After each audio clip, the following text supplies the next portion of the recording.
This Anlusin Anwar.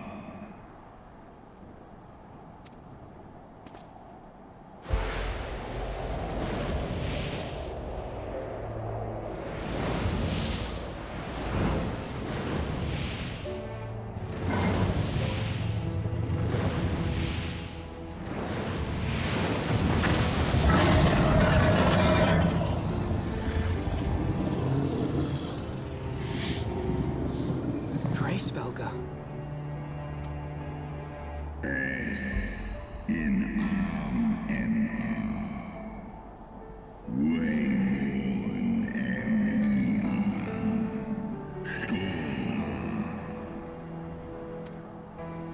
By the 12. Mine ears hear the tongue of dragons, yet the meaning rings clear within my mind. How can that be? Hraesvelgr, do you not remember me? 'Twas I whom you found in Dravania. I who glimpsed the truth about your past, about Shiva.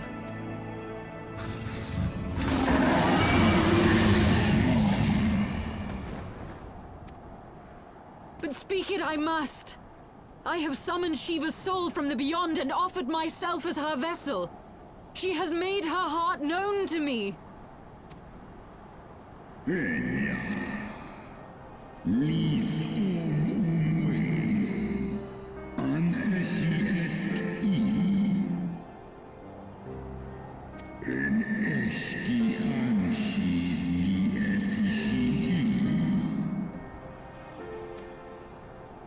I have surrendered mine to her. Do you not see, my love? I am Shiva reborn!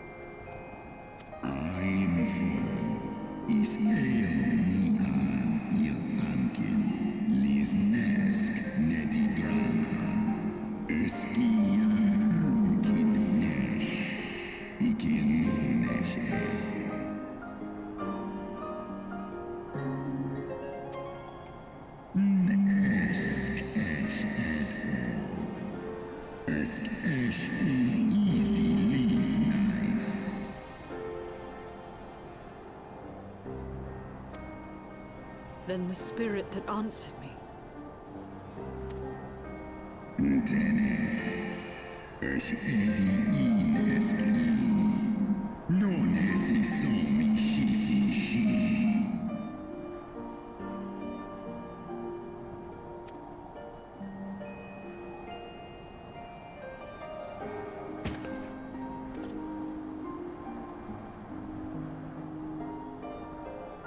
Be that as it may, Lord Hraesvelgr, Ysaylle's desire to heal the rift between man and dragon is real, and it has borne us this far. We would spare both our kind and yours the ravages of this senseless war. Pray join your voice to ours in a call for peace and forgiveness.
Feskdu for one istrasi, on lis el eshta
Sydd môn I ratatoska Nidhogg ed, for always in dar. Kan Eikmon thorn en Jui, ale fe in leita, workin uskin in.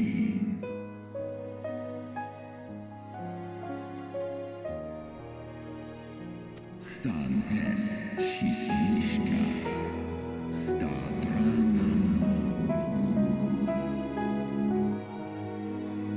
Snodoankin, uteda maas mornish.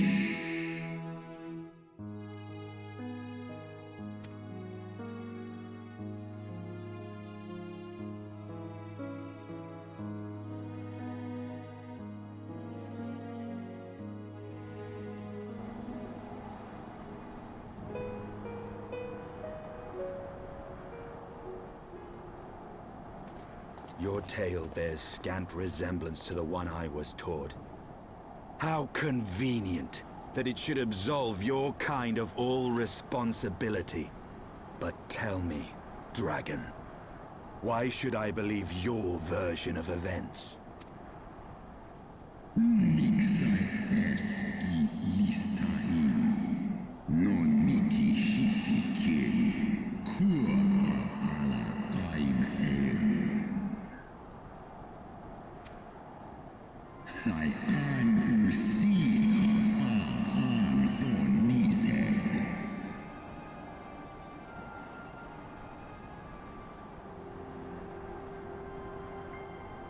Non wo I alamon I skor esk mik I es. Nes so I an in, do in an, Ul'dah.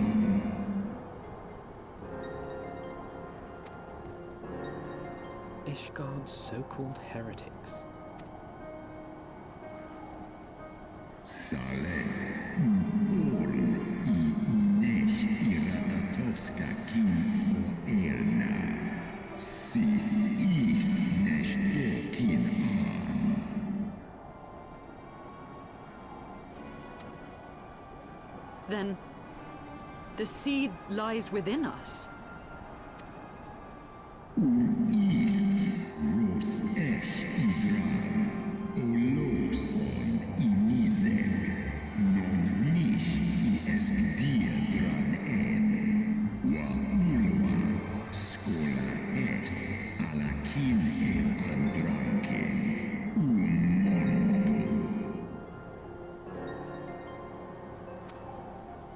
Ye gods! I have borne witness to such a transformation. Looked on as a heretic assumed the shape of a dragon. I imagined it some manner of Dravanian enchantment. But if any Ishgardian, regardless of allegiance, has such potential within them, 12 forgive us. To think of all the dragons we've slain!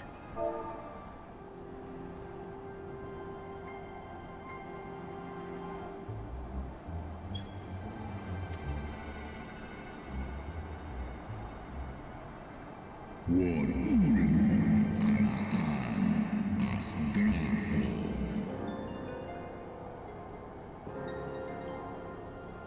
Kawol smain kol su thrahal sesknon.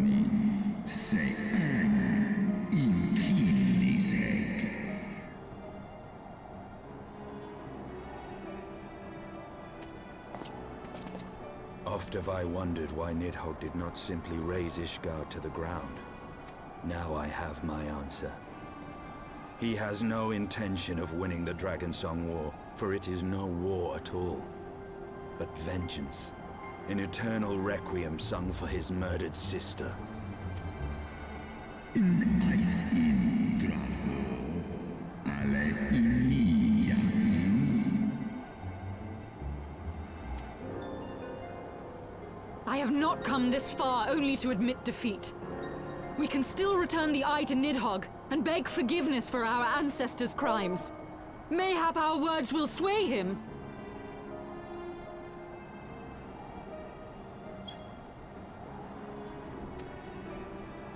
Ja an, lies as an in la tu ole in an hers isu. Mik du set in soli, nosta no lis as dui fortha in.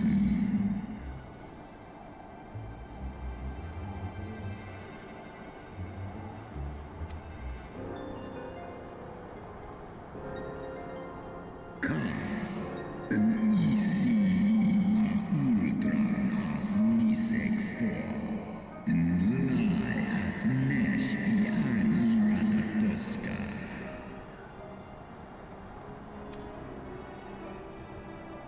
Een sith son ishi eskvar Ul'dah los an. Snosk for an, non an lis I an. Skål ilens an. Skål.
Well, what do you propose we do now? I, for one, am intent on continuing to the east. What is there to be found in the east? Nidhogg's lair, the Eyrie, is said to lie in that direction. And the eye tells me he is near. You cannot still mean to slay him.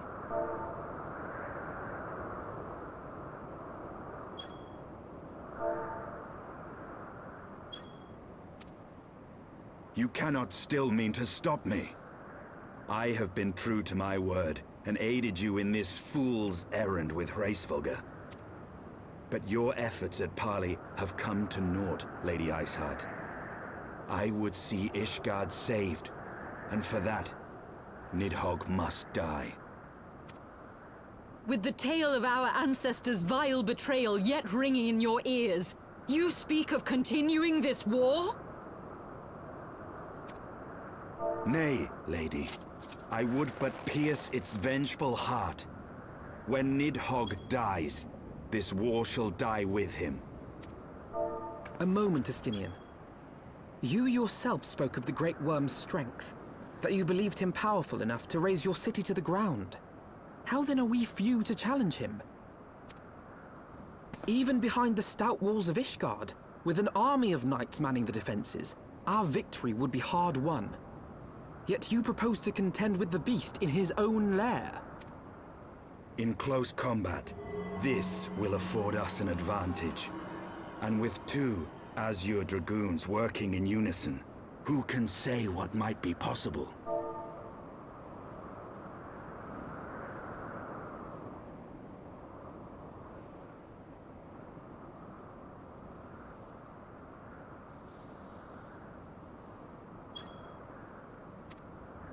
But such speculation is meaningless if we cannot even find the worm. Our first task must be to seek out Nidhogg's lair. The story of this nation grows bloodier by the moment. Must death always be answered with more of the same?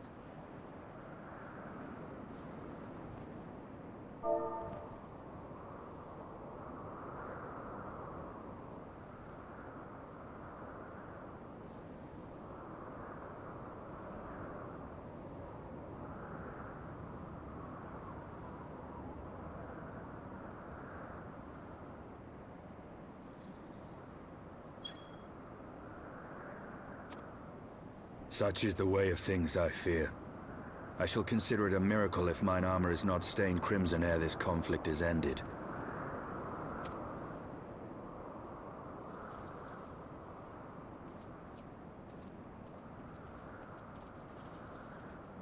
That I should be blinded by my own lies.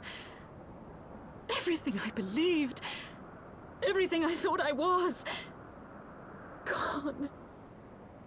All gone.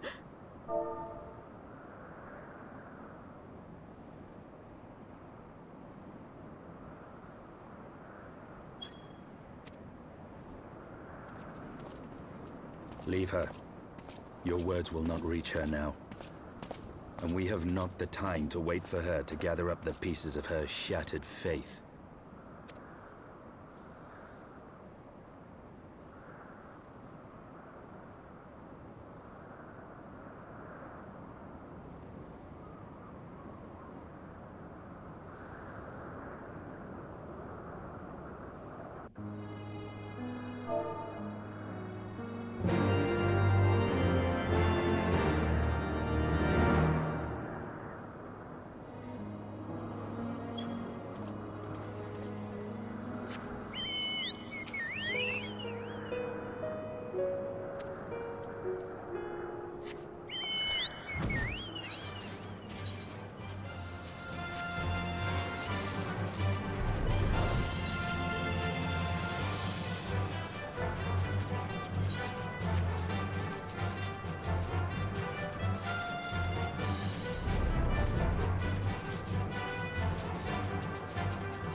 Is that it?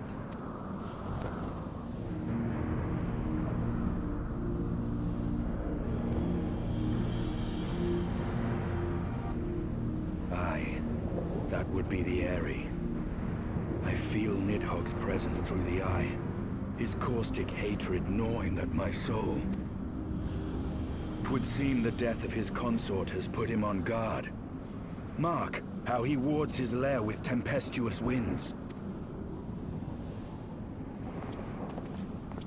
A similar barrier once barred our entrance to the primal Garuda's domain, until we discovered the means by which it could be penetrated.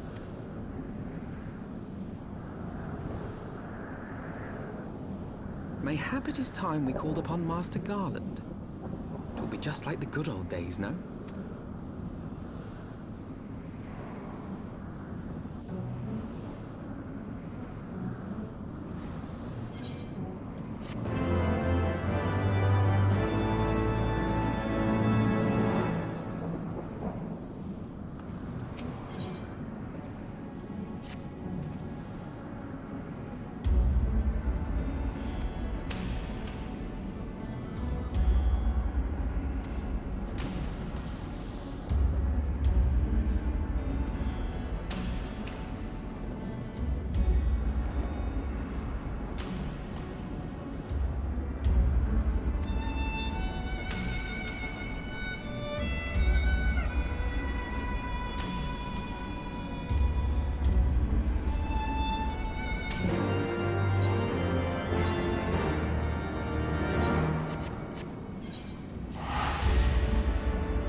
Feast your eyes upon our latest and greatest feat of engineering. We call it a Manacutter.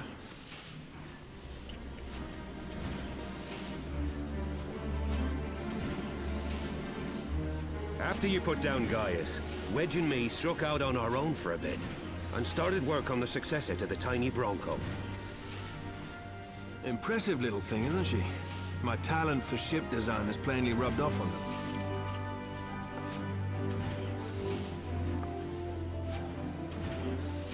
They've adapted the principles of corrupted crystal technology and constructed a mechanism which converts ether from its surroundings into elemental wind.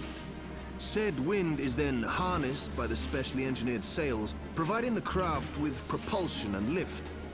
All in all, a most elegant solution. I'm actually a little upset that I didn't think of it myself. The design does, however, come with one small flaw. The energy conversion ratio's bloody awful. To generate enough power to get you off the ground, you need to be in an area awash with predominantly wind-aspected ether. In other words, there are a few places you can fly, lots of places you can't. The new Ishgardian airship hasn't left the boys much time for tinkering, meaning it may be a while before this particular project takes off. If you'll forgive the pun.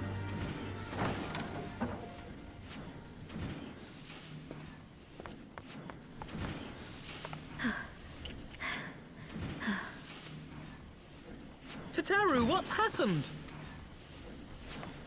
I've been looking all over for you. There's been word from Ul'dah. It's about Her Grace, the Sultana.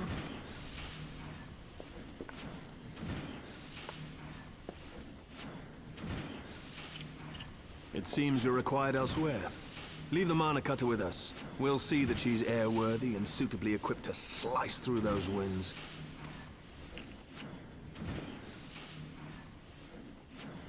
You, meanwhile, should concentrate on providing Raoban and the Sultana whatever help they need.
Thank you for coming.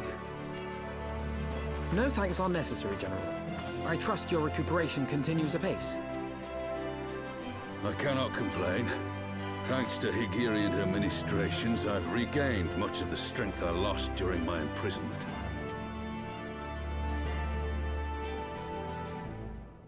I gather you have made progress in the search for Her Grace.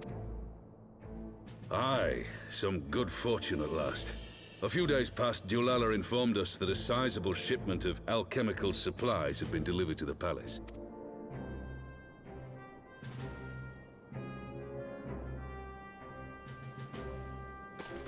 With Papa Shan's assistance, I set out to ascertain the source and nature of the shipment.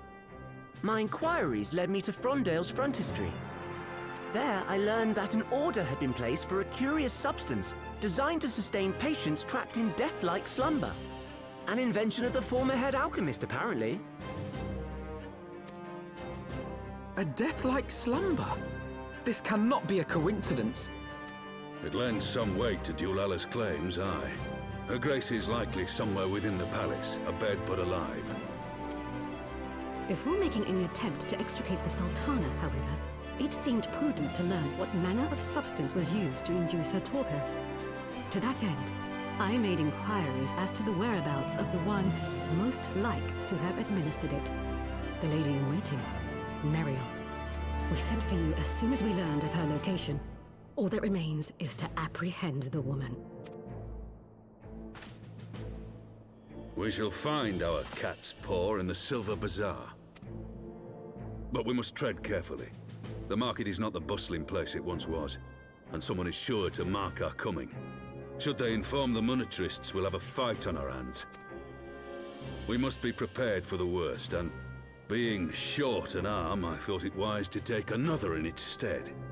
What say you, Warrior of Light? Will you lend me yours?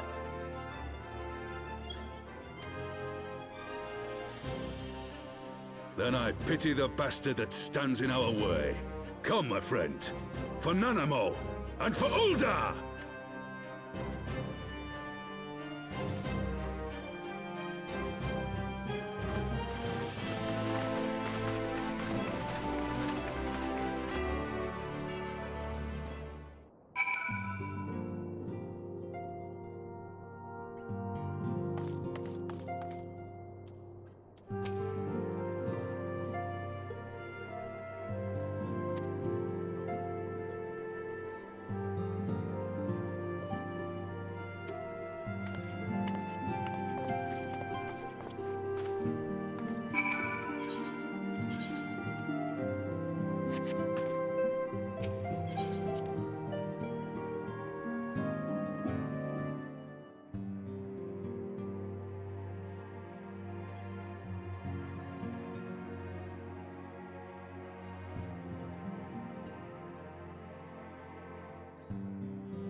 You are Meriel, the Sultana's former lady-in-waiting?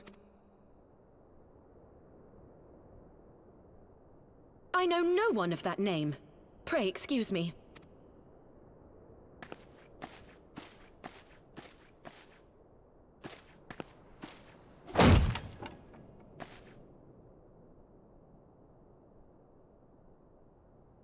General Alden!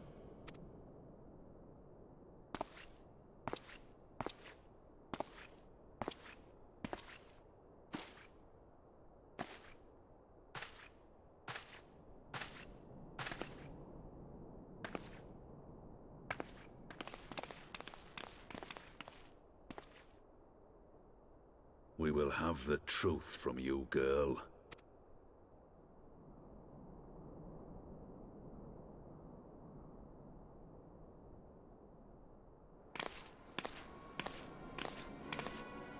Mayhap it would be better coming from me.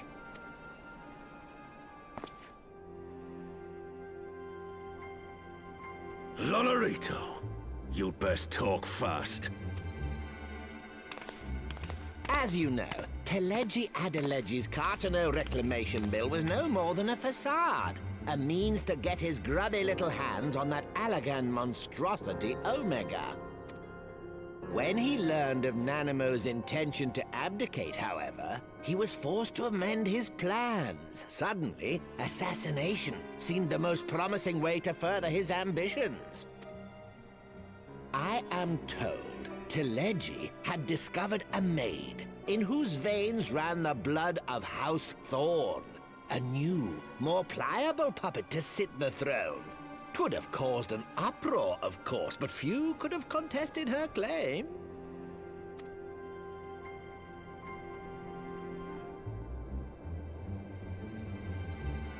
'Twas plain that Teleji's wild machinations had outgrown our ability to control them. So I decided to usurp his scheme and left the fool to seal his own demise. And what of Nanamo? Oh, I have no desire to harm her grace. 'Twould profit me little to destabilize our government. Thus did I employ young Meriel here to administer a potent sleeping potion in place of a poison.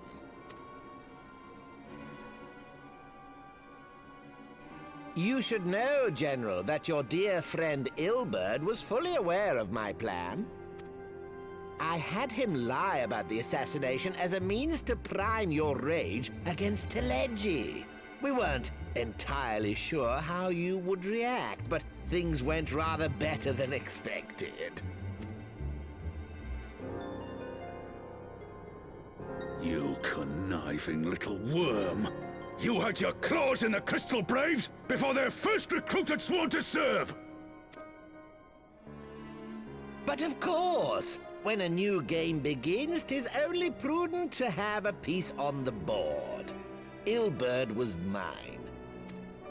Truth be told, a significant proportion of the Braves' initial endowment was also mine.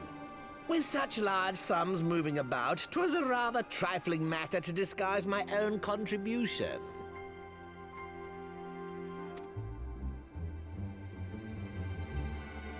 Ah, Ilberd. I secured his services with a promise to support his cause once my authority had been solidified. I swear, the man thinks of naught but prizing Alamigo from the grasp of the Empire. Unlike you, General, the poor fellow seems quite unable to forsake the land of his forefathers. Mayhap that's why he called you a traitor to your people and a disgrace to your homeland, amongst other things. What was it he always compared you to? Oh, yes, an overgrown lapdog begging for scraps at the Sultana's table. Oh, how we laughed.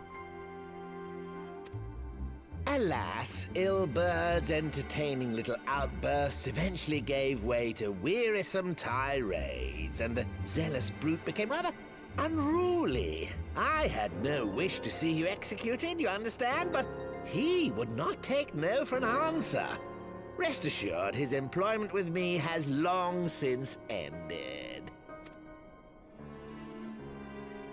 Which brings us neatly to the present. What say you, General? Both you and the Sultana are alive. We have one corpse and one fugitive. And preparations have been made to restore your good name. Shall we cry quits and start again with a blank ledger? The hells we will! Do you honestly expect me to forgive and forget? After all you've done? You're guilty of high treason! Stay your blade, Master Alden. You yourself are not innocent. Or have you forgotten your own crime in executing Teleji Adeleji without trial? Though you acted out of loyalty to the Sultana, such deeds are in violation of both the word and spirit of the law.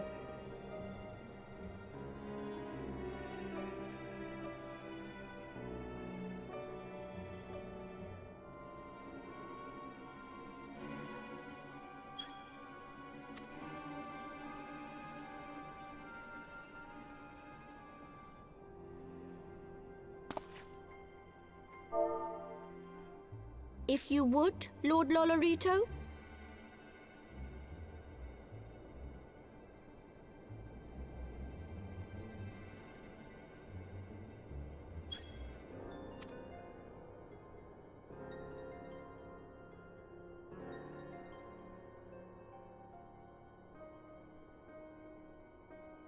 This potion will wake the Sultana from her slumber. Consider it a gesture of conciliation. You will find her grace resting comfortably within her private chambers.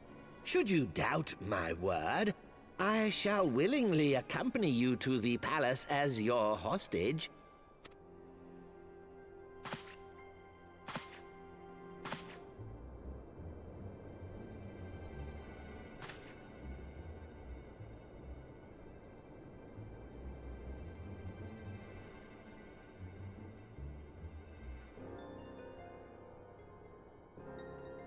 I like not your motives, Lolorito. But you saved the Sultana's life, and for that, you have my gratitude.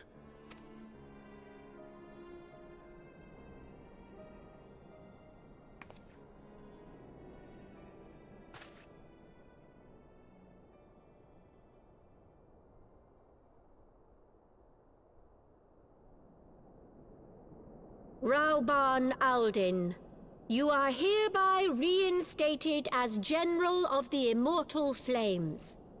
The citizens of Ul'dah shall once more be united under Nanamo Ul'namo, and together we shall usher in a new age of prosperity.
I was having the longest dream. 'Tis time to wake up, Your Grace. Another day begins in Thanalan, and the sun blazes bright upon the sands.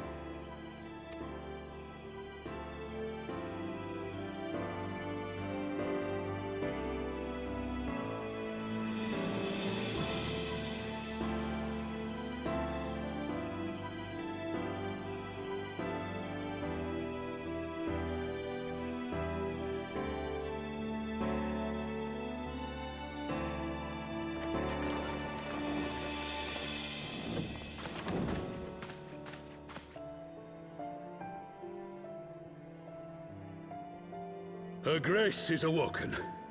The palace physician assures me she is none the worse for her slumber.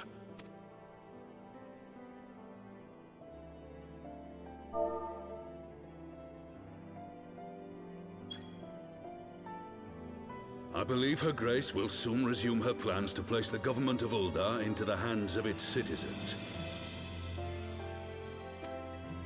Whatever path she chooses to take, I shall walk it with her. And we shall tread slowly, lest the nation be unsettled in our wake.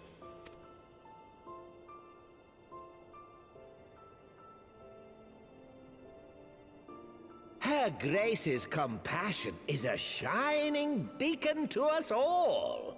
But what our city truly thrives upon is competition. 'Tis in the struggle against our rivals that opportunities are seized and fortunes made. And with the Empire on the offensive once more, now would hardly seem the time to turn our system of government upon its head. Are you privy to new intelligence, my lord?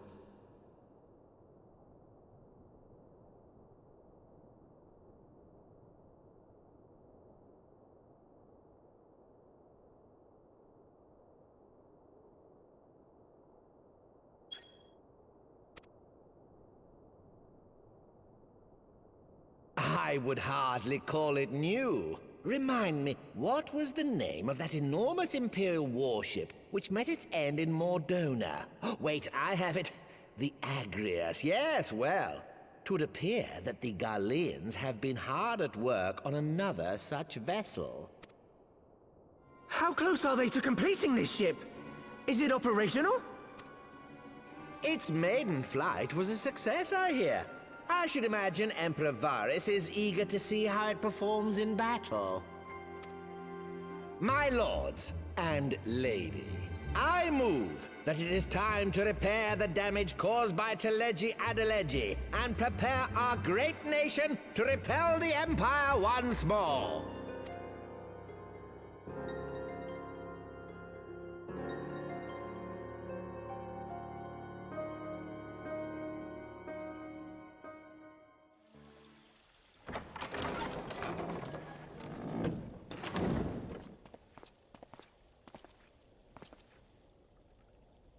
"'Tis well that the Sultana has awoken.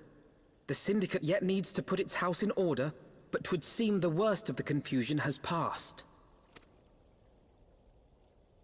Ul'dah has taken control of its future, and I must do the same.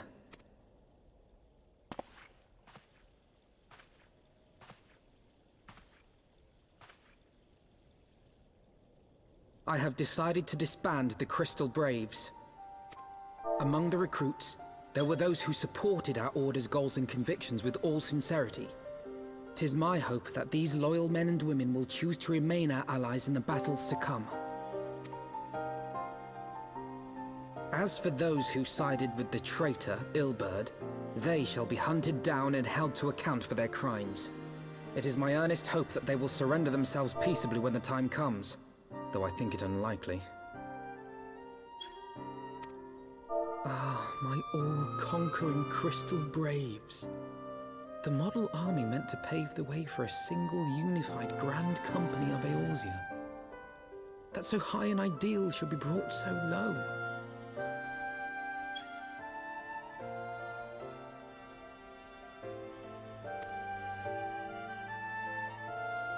I need not tell you how deeply the betrayal stung me. Yet I see now that it was mine own naivety and pride which allowed the braves to fall prey to corruption.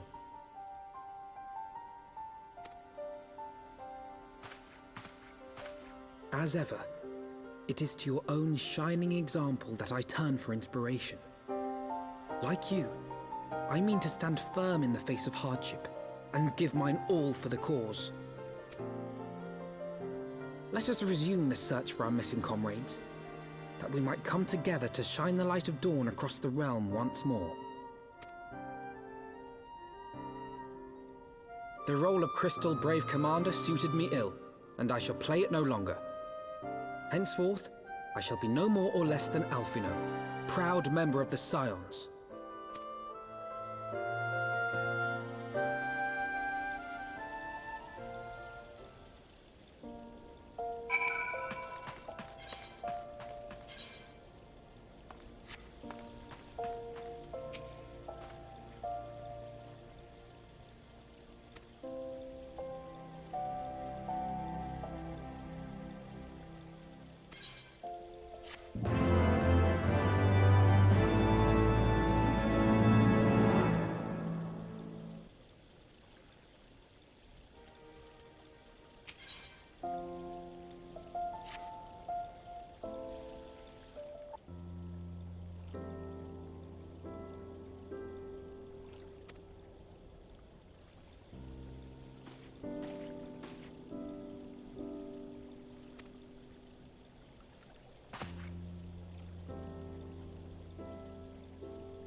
All stands ready, Lord Commander. Ah, the moment has come then. Pray excuse my lateness. I paid a brief visit to the workshop to inquire about the Manacutters. The engineers assure me that they're ready.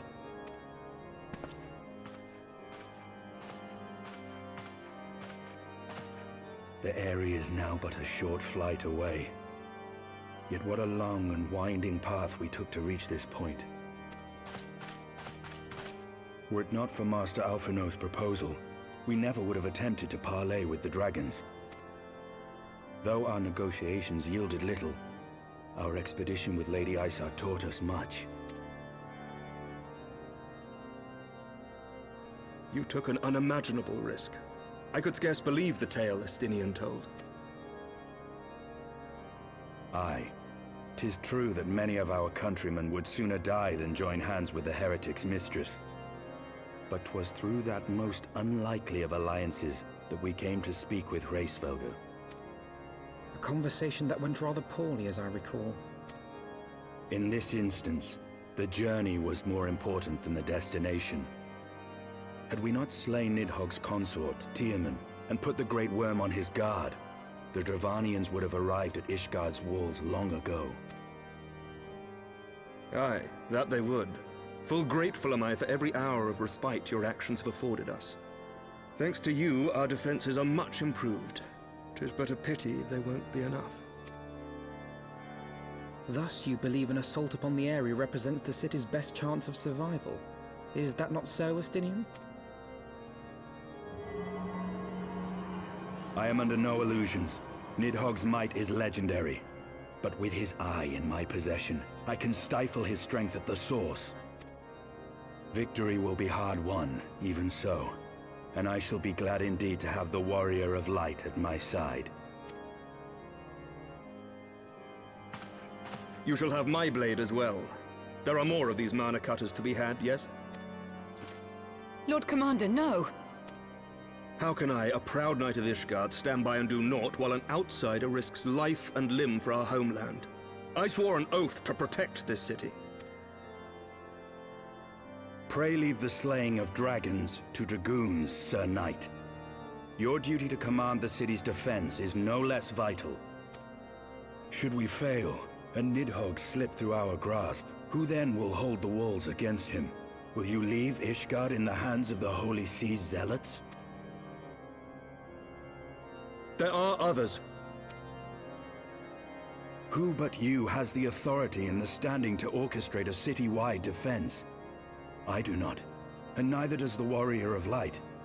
That is why it is our place to fight, and yours to remain here, Lord Commander. What? You too, Master Alphinaud? By the Fury! You have shown some promise, but this adversary is far beyond your skills.